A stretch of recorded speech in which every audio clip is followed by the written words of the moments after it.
오늘 열왕기하 11장을 들어가면서 남유다의 어떤 새로운 어떤 사건의 전환점이 되는 내용으로 시작합니다.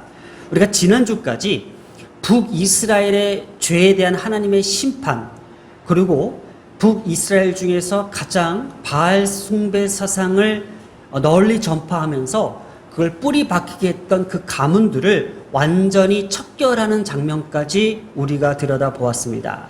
그래서 아합 가문에 있는 자녀들까지, 그리고 아합의 자손들까지, 그의 형제들까지 다 죽고, 심지어 아합 가문의 아내로 맞아들였던 그 이세벨조차도 하나님께서 완전히 심판하셔서 완전히 그 가문을 멸절시켰던 장면이 지난주까지의 모습이었습니다. 그리고 예후가 북이스라엘의 왕으로 삼았다라는 것을 우리가 지난주 말씀에 이어서 오늘 본문을 다루지 않지만은 예후의 최후에 대해서 잠깐 살펴보면서 오늘 열왕기하 11장을 함께 나가겠습니다.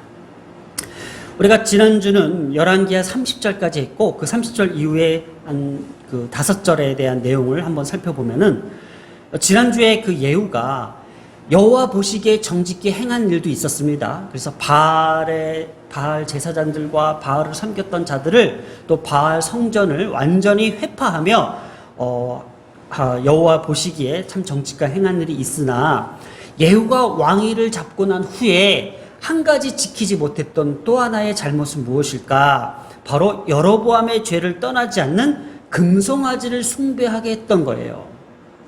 이 금송아지가 뭘까? 금송아지를 그 앞에 두고 다른 것보다 더 화려하고 더 밝아 보이고 더 있어 보이게 하는 것들로부터 백성들을 현혹하게 했다라는 거예요. 그래서 오늘날 우리의 가정도 여호와를 믿는 철저한 순종하는 신앙보다도 더 우리를 화려하게 만들고 우리를 더 빛나게 만들 그 금송아지를 두고 우리도 살아간다라는 것이, 이것이 신앙의 모순이라는 것을 우리가 지난주에 함께 나눴다라는 거예요. 자, 이랬던 예후의 최후는 어땠을까? 바로 하나님은 그냥 보고 있으시지 않으셨습니다.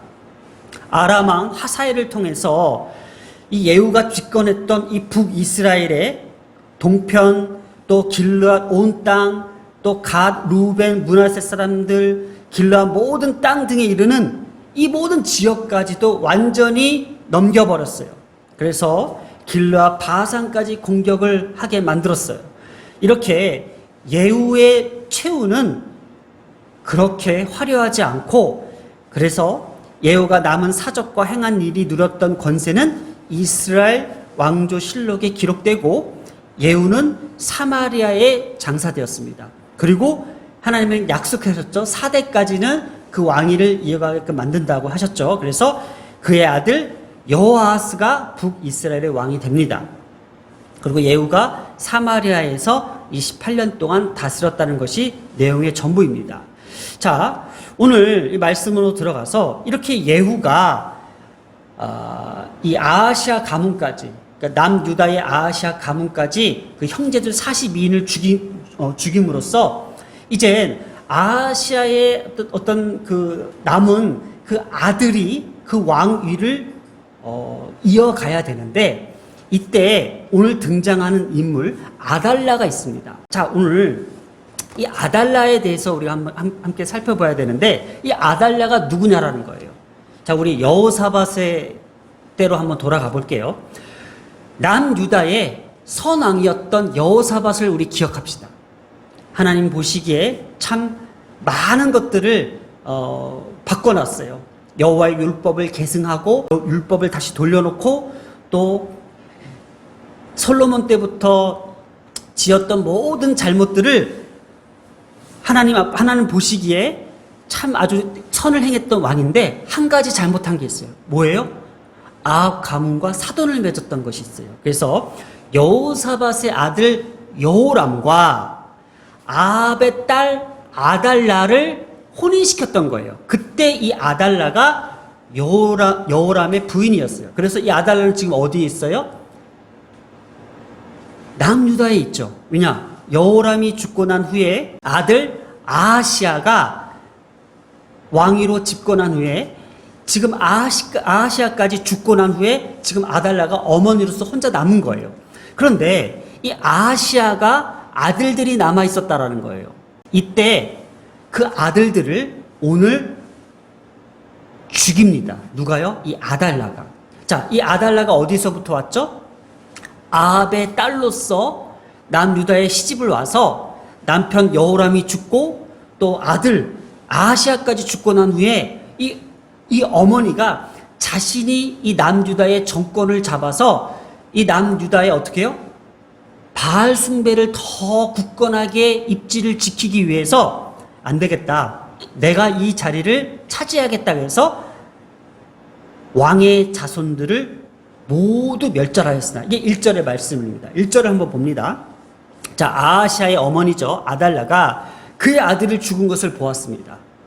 그러면서 왕의 자손을 모두 멸절했어요. 손주들이죠, 손주들. 그래서 이 손주들을 다 죽이는 가운데서 요람 왕의 딸 아하시아의 누이 여호세바가 등장합니다.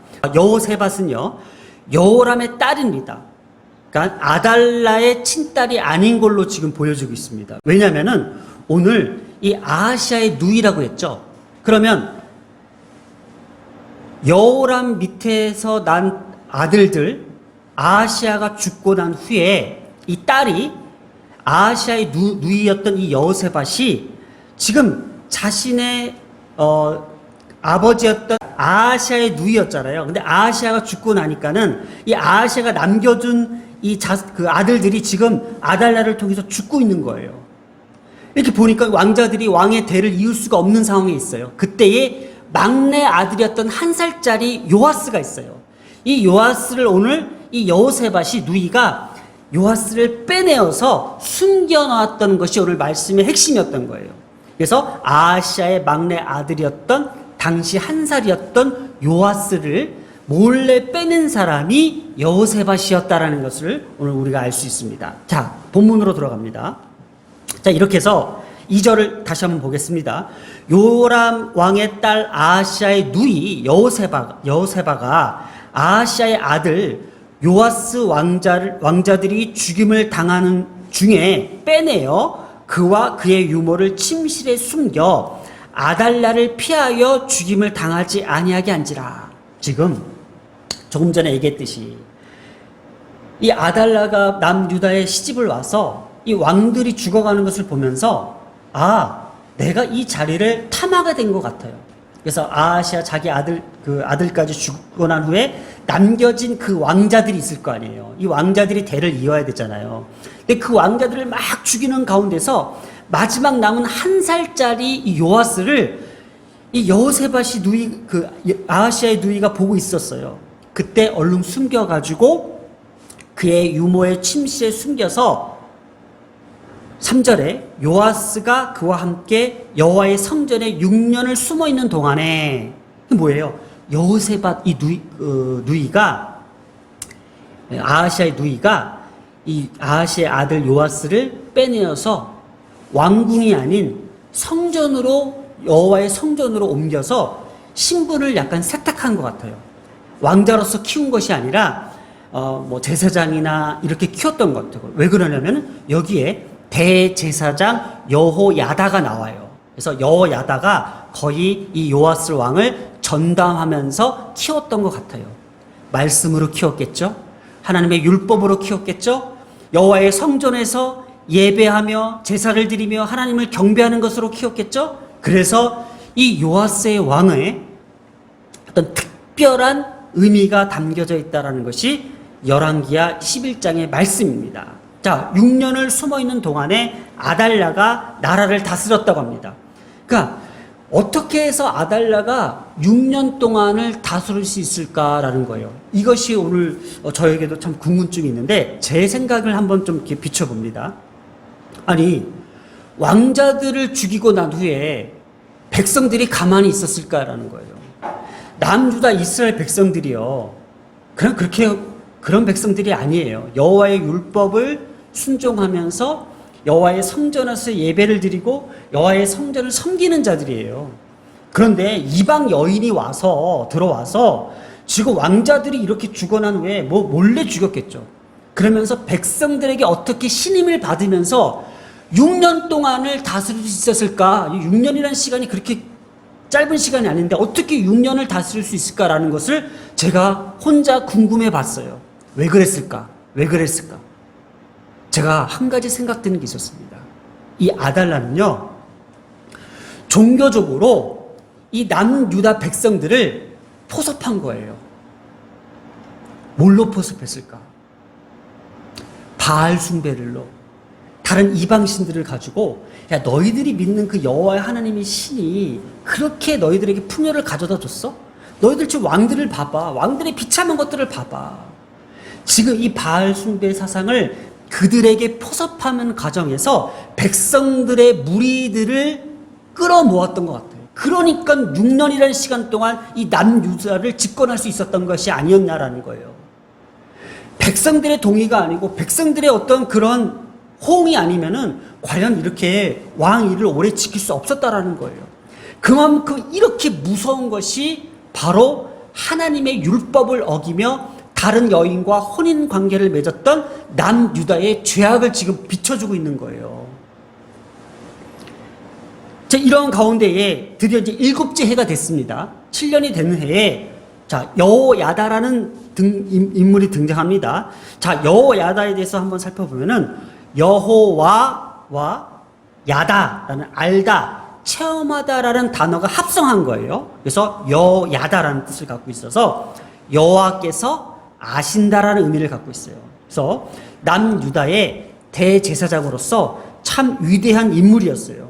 왜냐? 지금 오늘 이 여호야다가 등장하면서 요아스를 7살밖에 되지 않은 이 요아스를 왕위로 세우는 데에 어마어마한 작전을 펼칩니다. 한번 그걸 보겠습니다. 7째 해에 여호야다가 사람을 보내 가릿 사람의 백부장들과 호위병의 백부장들을 불러 데리고 여호와의 성전으로 들어가서, 지금 요아스가 있는 자리가 어디예요? 위치가 여호와의 성전이죠. 지금 여호와의 성전을 지금 호위하고 여호와의 성전을 지금 어떻게 만드는지 한번 보세요. 자, 이제 백부장들과 호위병들을 이제 여호와의 성전을 불러놓고, 자, 이것이 하나님의 약속이다. 어떠한 약속? 다윗의 가문의 왕위가 계속 계승돼야 되는 것이 이게 약속이니 그들과 언약을 맺고 그들에게 여호와의 성전에서 맹세하게 만듭니다. 그리고 왕자를 이렇게 보여줍니다. 자, 너희들이 지금까지 몰랐는데 바로 이분이, 이 요아스 왕자님이 바로 이스라엘을 다스릴, 남유다를 다스릴 왕이 될 것이야. 다윗 가문의 마지막 남은 왕자야 라고 보여주면서 너희들 이 시간 하나님 앞에 맹세하면서 내 말을 잘 들어봐라 하면서 5절 명령하여 이르되 너희가 행할 것이 이러하니, 자, 안식일에 들어온 너희 중 3분의 1은 왕궁을 주의하여 지키고, 이게 뭐냐면 그때 호위병으로서 삐번인 사람들, 그때 근무가 아닌 사람들을 지금 3분의 1을 왕궁을 주의시키게 하고요.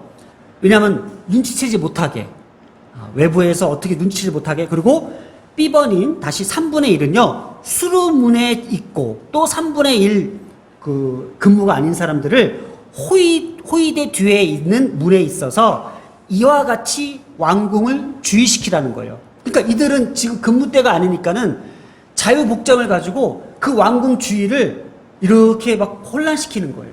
왜냐하면 지금 예루살렘 성전 안에서 벌어지는 일들을 모르게끔 하기 위해서예요. 자, 계속해서 7절에 그래서 안식일에 나가는 너희 중에 근무자들을 이야기하고 있어요. 근무를 쓰고 있는 그들은 여호와의 성전을 주의시켜 왕을 호위하되, 야, 너희 근무자들은 무조건 지금 왕위를 호위하고 너희는 각각 손에 무기를 잡고 왕위를 호위하며 너희 대열을 침범하는 모든 자는 죽이고 왕이 출입할 때에 시위할지니, 자, 지금 8절을 다시 한번 읽어볼게요. 너희는 각각 손에 무기를 잡고, 이제는 왕이 세워지는 그 순간에 지금 왕위를 호위하는 그 대열을 침범하는 자는 무조건 사살해라. 무조건 죽이라는 거예요.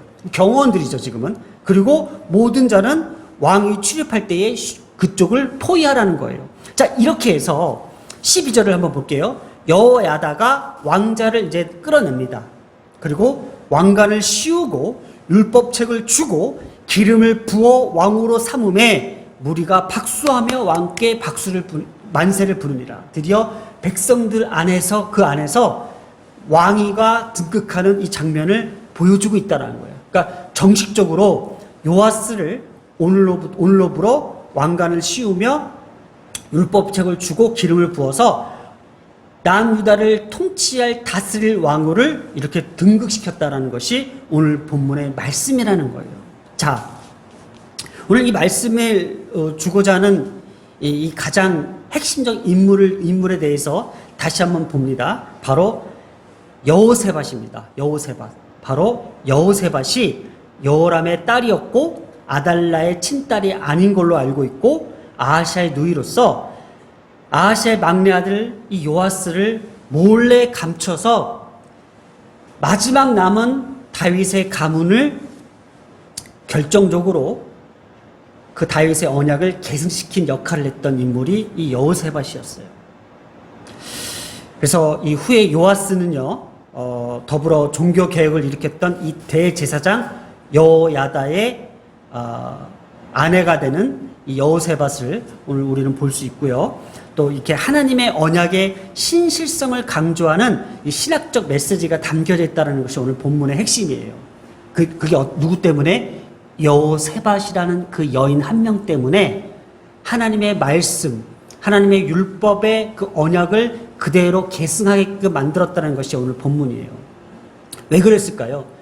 사무엘하 7장 16절에 하나님께서 나단 선지자를 통해서 다윗에게 새로운 언약을 체결하는 그 장면 중에 하나가 너가 이제까지 하나님의 말씀대로 살아왔고 하나님의 말씀대로 순종하며 살아가는 왕이 유일하니 내가 너희 가문을 그 왕권을 내가 끝까지 지켜주겠다라고 약속하셨던 내용이 내 집과 내 나라가 내 앞에서 영원히 보존되고 내 왕위가 영원히 경고하리라 하셨다라고 하나님께서 다윗을 율법을 통해서 그 언약을 지키시고자 하는 하나님의 말씀이 지금 이 여호세밧이라는 그 여인 한 명을 통해서 지금 이어지고 있다는 것이 오늘 본문의 핵심이었던 거예요.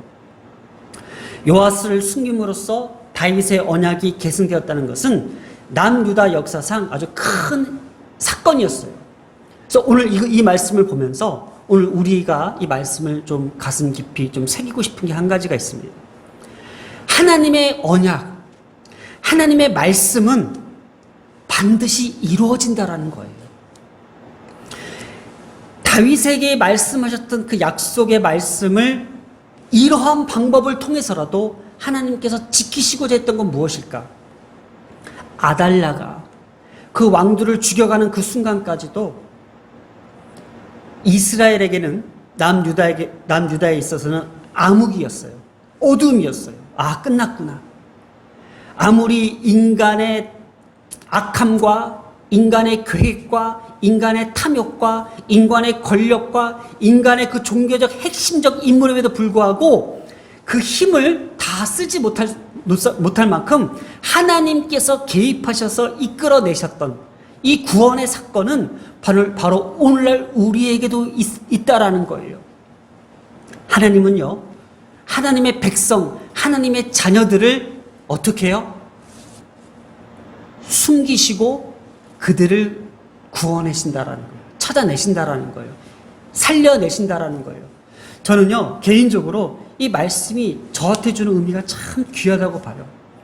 아, 비록 이 세상 가운데에 숨는 것 같이 내 자신이 움츠러들고 있고 내 자신이 패배의식 속에 살 수밖에 없었지만 하나님께서는 하나님의 자녀로서의 그 정통성, 하나님의 계시와 하나님의 말씀에 근거한 하나님의 자녀에 대한 하나님의 기름 부으심에 대한 그 확고한 하나님의 그 믿음, 그거 하나로 나를 여기까지 인도하신 하나님께서 나를 끝까지 이렇게 세우시고 살리시겠구나라는 것에 확신과 믿음이 있었다라는 거예요.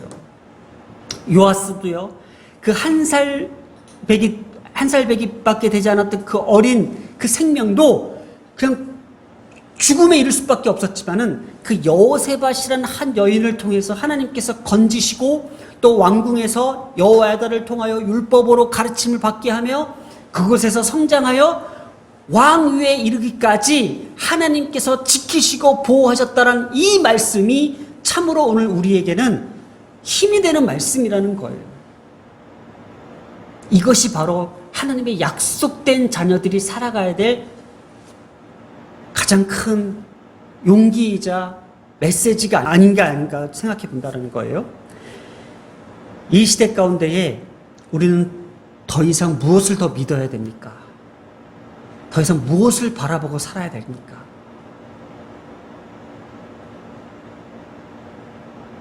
이 어두운 시대 가운데에 우리가 오직 믿을 것은 하나님의 말씀과 그 약속이 그대로 나타나고 이루어지는 주의 말씀으로서 우리가 살아가야 되는 것이 아닌가라는 거예요. 믿을 거는요, 오직 여호와 하나님밖에 없다라는 것이 오늘 본문의 핵심인 거예요.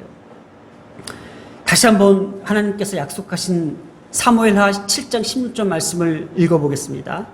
내 집과 내 나라가 내 앞에서 영원히 보존되고 내 왕위가 영원히 경고하리라 하셨다라는 거예요. 다윗의 계보에 예수 그리스도까지 나옵니다. 마태복음 1장에.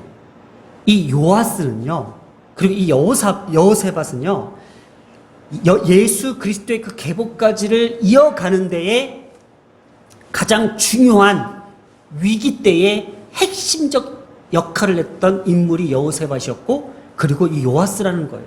그래서 이것을 또 강조하고 오늘 이 예배를 통하여 강조할 수밖에 없다라는 거예요. 오늘 이렇게 기도하고 싶습니다.